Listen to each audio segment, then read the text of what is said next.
So our outstanding intern, Aidan, at Marquette University, went down to the Deer District for game number 2 on Friday night and asked the pertinent questions.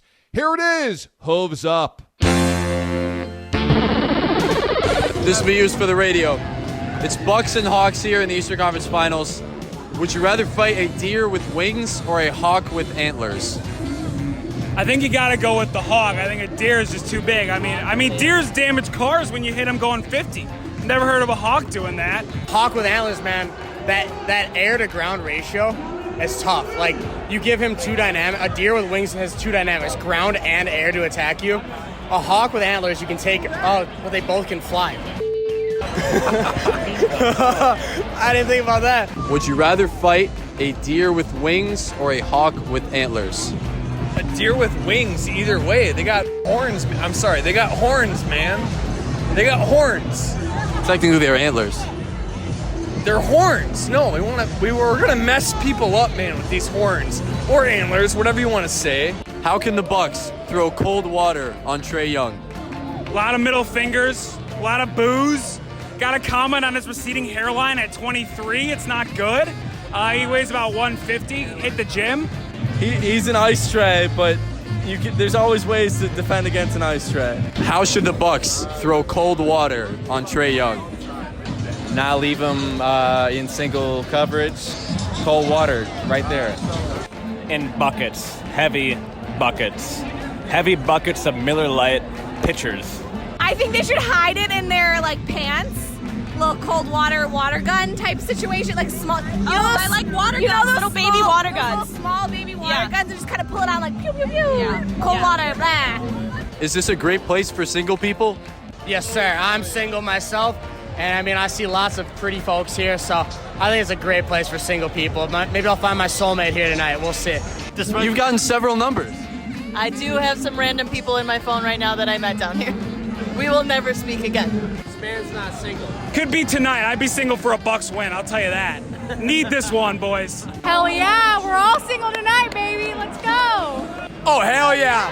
Hell yeah. Females all around. I can't speak for the guys, but I know there are females all around. Yes. It's a great place for anybody in America. Yes, it's great. For radio, he's showing off his wedding ring. Is this a great place for single people?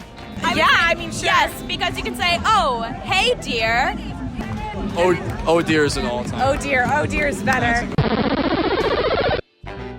I told you! I'm taking my victory lap. Oh, I've got to just soak this in. Oh, this is great. I get killed all the time for my Mike Glennon's gonna be good take. Well, now I'm rolling deep with this one. Oh. I knew it. Oh, I'm going to revel in this when we come back after the break. Oh. This is excellent. This is exactly what I needed to start off a big week here on the DA show. A win like that means everything. The audio from intern Aidan, who was on the ground at the Deer District in Milwaukee for a Game 2 Friday night party. And if you listened to the PGP last week, Mraz and Bogusch, while I was out one of those days and on my mini vacay, had trashed the fans that would go to these watch parties. And here was my take.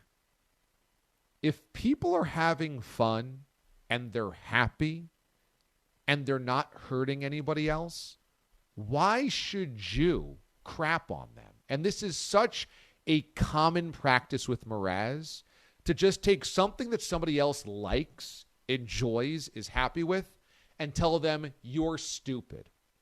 You're stupid. You're a loser. Mraz likes to say that you're a loser.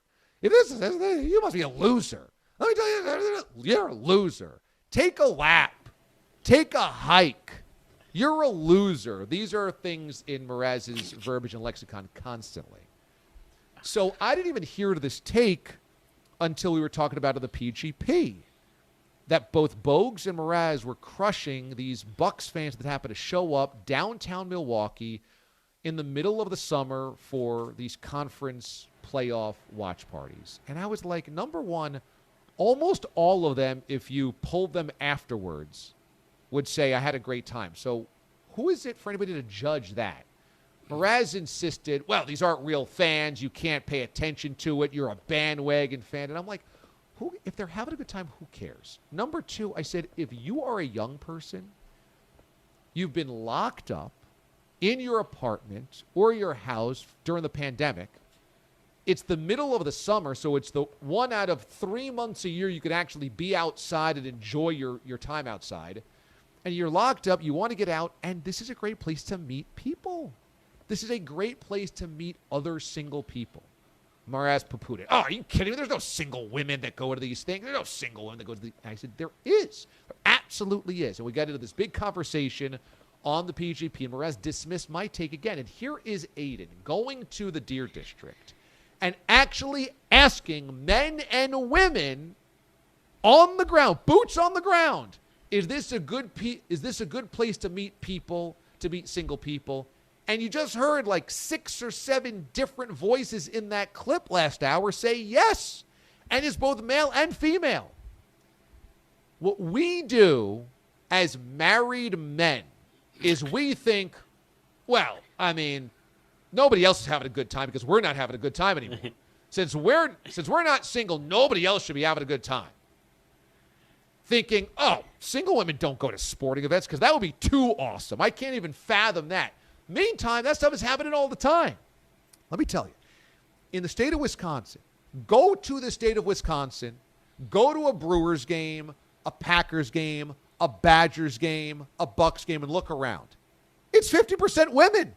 This is a state that loves sports, loves it, men and women. It's not just just the landscape of dudes. Now, there's some women that can beat you in an arm wrestling competition at those games. There are some women that can outdrink you at those games. But there's women. There's plenty of single women. And you know what plenty of single women in Milwaukee do? They get together with themselves and their friends and they go and watch the Bucks. It's not like they need dudes. It's not like they're like, oh, I would never be into sports unless there was a guy around. These chicks love sports. Go to any of these games. And this happens so many places across the country.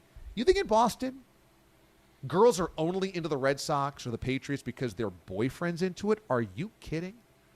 Go to a Red Sox game and just look around. Go to a Patriots game and look around. There's females everywhere. They're just into sports. Like, I couldn't believe how many female Bruins fans I met. All over Boston. They're like, oh, yeah, I grew up on the Bruins. I love the Bruins. My dad got me into the Bruins. I love them. I watch every game. I'm like, just you alone in the house? Oh, yeah. I watch the Bruins. I watch 82 Bruins games a year. Just single women. It's amazing. Kansas City. You know how many women are into the Chiefs? Not because their husband's into the Chiefs. They just freaking love the Chiefs. Like, every Friday, go to work dressed up in red. They do face paint on Sundays. They go out there. They don't need a guy. They just freaking love the Chiefs. You and Bogues live in la-la land because you've been married for too long. These women and men are going to Bucks watch parties, and they're meeting people. There was that clip that we just had. Somebody said, I got 6 or 7 phone numbers. Now, granted, one of the chicks in that clip says, I'll never talk to them again. But it's happening, Mraz. Now you've got to take a hike because I'm taking the lap, the victory lap. I will take the L here, but there are a couple things that need to be addressed. There is no doubt there are diehard female fans, and a lot of them.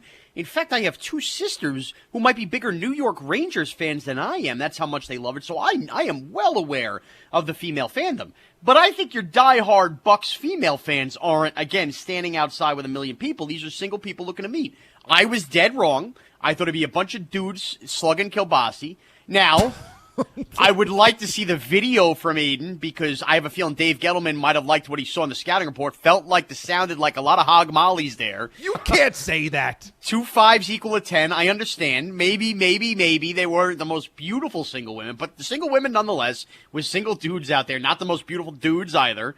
And they're having a good time. Look, I am not going to tell anybody not to have a good time. Clearly I was wrong. Clearly this is a great single meet and greet. And I have to take the L and understand that Aidan had the boots on the ground. I did not. And he came back with evidence. And that's it. Now, I'd love to ask him if he talked to any other people who said, look, yeah, there's single women here, there's single dudes here, but this isn't exactly a great place to meet. I don't know if you had him edit out anything else. I'm going to assume he did not. I'm going to assume he didn't. He did all the editing on his own. Everything you heard here, he did on his own. So I'm just saying, stop judging all these people that are going to Jurassic Park or the Deer District or the Suns must have something like, I don't know. The Valley, who knows? Yeah. So I was wrong. Look, I am here to tell you I was wrong. I won't do the thing I do where I back into a corner and I punch my way out. I was wrong. You were right. Enjoy the Deer District if you want to meet women. Now, I also think, though, this might be a one-and-done situation with couples meeting, because I don't know that you go, hey, Daddy, how'd you meet Mom? And you go, oh, remember when Chris Middleton wore a blue jersey and knocked down all those threes? I was outside slugging Miller Lights. I don't think that's the kind of atmosphere. But, hey, a good night's as good as 20, right? yeah, and in this day and age where everybody uses all types of stories like dating apps, that there was a time where it's like you can't meet your husband or wife on a dating app. What would you tell your kids? What would you tell your family? People, there's no stigma on that anymore. So there should be no stigma on going to the Deer District and cheering for Chris Middleton to hit 3-pointers. And that's where you meet mommy or daddy. I think it's fine.